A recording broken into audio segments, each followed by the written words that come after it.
नमस्कार। प्रभात साक्षी न्यूज नाटक और आप सभी का स्वागत है। महाराष्ट्र में लोकसभा चुनाव में सत्तारूढ़ महायुति गठबंधन को लगे झटके के बाद राज्य की सियासत मराठा बनाम मुसलमान पर केंद्रित हो गई है।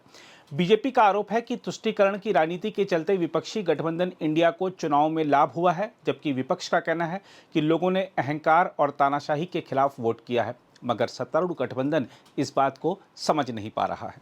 हम आपको बता दें कि महाराष्ट्र के उप मुख्यमंत्री देवेंद्र फडणवीस ने तो यहां तक कह दिया है कि उद्धव ठाकरे की अगुवाई वाली शिवसेना यूबीटी के उम्मीदवारों ने मुंबई की 3 लोकसभा सीटों पर अल्पसंख्यकों, गैर मराठी और गैर हिंदी भाषी लोगों के वोट की बदौलत जीत दर्ज की है। फडणवीस ने अपने भाषण में कहा कि विपक्ष की जीत मराठी भाषियों या आम मुंबईकरों या पीढ़ियों से शहर में रहने वाली उत्तर भारतीय आबादी के वोटों के कारण नहीं थी। उन्होंने कहा कि विपक्ष ने उन लोगों के वोटों से जीत हासिल की जिनके वास्ते शिवसेना यूबीटी ने बाल ठाकरे के लिए अधिक लोकप्रिय हिंदू हृदय सम्राट के बजाय जनाब का इस्तेमाल करना शुरू कर दिया। फडणवीस ने दावा किया कि अल्पसंख्यकों का समर्थन हासिल करने के लिए पिछले 6 महीनों में उद्धव ठाकरे ने अपने भाषणों की शुरुआत मेरे हिंदू भाइयों और बहनों के साथ करना बंद कर दिया था। दूसरी ओर शिवसेना यूबीटी का कहना है कि उसकी जीत उन इलाकों में हुई है जहां मराठा अधिक हैं। शिवसेना यूबीटी के प्रवक्ता संजय राउत ने देवेंद्र फडणवीस के बयान पर करारा पलटवार किया है। आपको मिले लाखों लाखों वोट मिले हैं, लाखों लाखों। वो किसके वोट है? यहाँ का साउथ अफ्रीका, श्रीलंका, हाँ, ईरान, इराक से लोग आकर यहाँ वोट करते हैं क्या? इस मुंबई में मराठी आप जाकर धारावी में किसके वोट मिले? धारावी की आप देखिए, गिरगांव में देखिए, दादर में देखिए, भांडुप में देखिए, जहां जहां हमारे लोग जीते हैं या कम मार्जिन से हारे हैं, वहां तो सब मराठी ही मराठी है। जिनको वोट का अधिकार है उसने हमको वोट दिया है। आप लोगों को जो जीत है वो सीधी तरीके से पारदर्शक जीत नहीं है। अमोल कीर्तिकर की चोरी की आपने। अमोल कीर्तिकर, हमारी जीत स्पष्ट है, निर्णायक है, और इस राज्य के सभी जात धर्म के लोगों ने हमको वोट किया है। चाहे मराठी हो, चाहे मुस्लिम हो, चाहे क्रिश्चियन हो, चाहे पारसी हो, चाहे गुजराती हो, सभी ने हमको वोट किया है महाराष्ट्र में। हम आपको यह बता दें कि एक दिन पहले ही बीजेपी नेता किरीट सोमैया ने आंकड़े दर्शाते हुए कहा था कि मुस्लिम बहुल इलाकों में बीजेपी और उसके गठबंधन को एक भी वोट नहीं मिले, जबकि विपक्षी गठबंधन को एक मुश्त वोट पड़े हैं।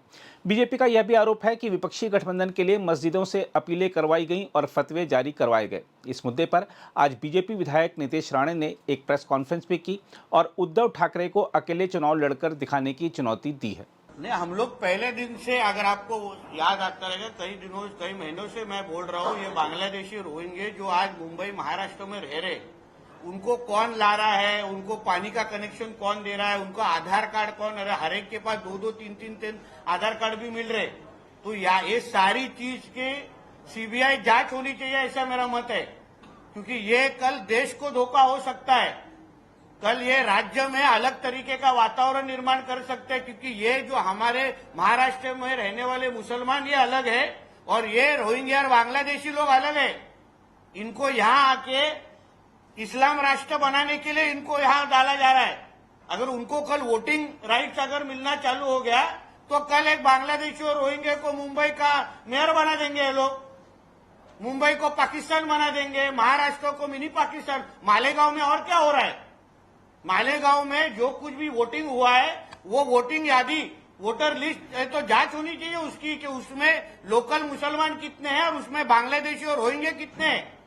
जैसे ओवैसी के कॉन्स्टिट्यूंसी में 2.5-3 लाख बोगस वोटर है, तो मेरा तो आरोप है कि जितने मोहल्लों से मतदान हुआ है उस सब वोटर आईडी को चेक होना चाहिए। वो सच्ची में वो लोग वहां रहते हैं कि सारे बोगस वोटर है, सारे रोहिंग्या बांग्लादेशी है, उसकी जांच होनी चाहिए, ऐसी मांग मैं इलेक्शन कमीशन के पास करूंगा। देखिए, पीएफआई और सिमी जैसे ऑर्गेनाइजेशन का ये एजेंडा ही है कि हमारे देश को 2047 को इस्लाम राष्ट्र बनाना। उसके हिसाब से ये सारी कॉन्स्पिरेसी हो रही है। फिर उसमें रोहिंग्या और बांग्लादेशियों को ये ऐसे शहरों में लाना, उनको वोटिंग राइट देना, उनको यहाँ का मतदार बनाना, और फिर कल ऐसे चुनाव में इस तरीके का रिजल्ट लाना, और फिर जहां जहां इस तरीके उनके उम्मीदवार जीते हैं वहां पाकिस्तान के झंडे लहराए गए हैं, वहां हिरवा गुलाल उधर उड़ाया गया है। तो ये सारा चीज ये पाकिस्तान के एजेंडे के माध्यम से हो रहा है। देश के खिलाफ ये बाहर बहुत बड़ा षड्यंत्र है। इसके खिलाफ आवाज उठाना ही चाहिए, क्योंकि कल जो पाकिस्तान में चीजें आज हो रही है वो कल हमारे देश में होना चालू हो जाएंगी, ये रोहिंग्या और बांग्लादेशी के माध्यम से। इसे सही वक्त पे रोकना पड़ेगा। उद्धव ठाकरे ने अकेले चुनाव लड़ने की हिम्मत दिखानी चाहिए, मैंने ऐसा बोलना। सिर्फ सुखी धमकी नहीं देते रहना चाहिए कि मुझे मेरे मालूमात के हिसाब से कांग्रेस उनको 25 सीट से ज्यादा देने को तैयार नहीं है। तो इसलिए ये सब जो वो बड़ा इंफॉर्मेशन बाहर निकाले कि हम स्वतंत्र लड़ाएंगे, उनकी हिम्मत नहीं है।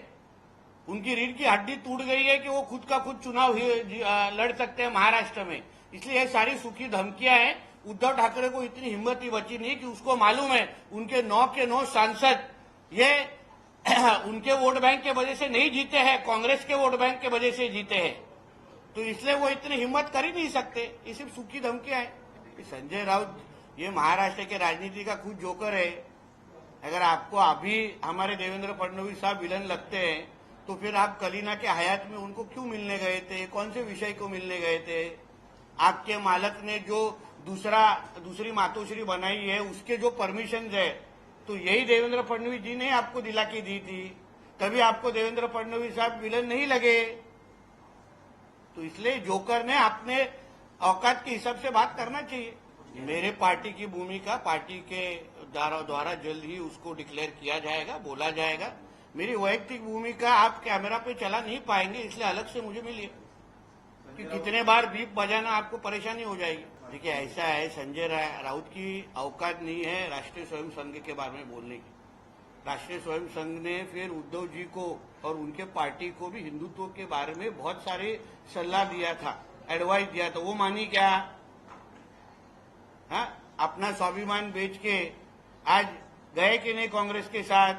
इसलिए राष्ट्रीय स्वयं संघ के बारे में सोचने के बात करने के पहले अपने खुद औकात पहचाने और फिर बात करें। हम आपको बता दें कि हाल में संपन्न आम चुनाव में शिवसेना यूबीटी ने महानगर की 6 में से 3 सीटों पर जीत दर्ज की, जबकि बीजेपी और एकनाथ शिंदे के नेतृत्व वाली शिवसेना और कांग्रेस एक निर्वाचन क्षेत्र में विजयी रही हैं। बीजेपी ने महाराष्ट्र के 48 में से 28 सीटों पर चुनाव लड़ा था, लेकिन केवल 9 पर ही जीत हासिल कर सकी, जबकि उसने 2019 में 23 सीटों पर जीत हासिल की थी।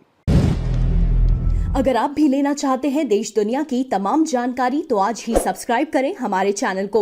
साथ ही नीचे दिए बेल आइकन को जरूर दबाएं ताकि हर अपडेट आप तक पहुंच सके।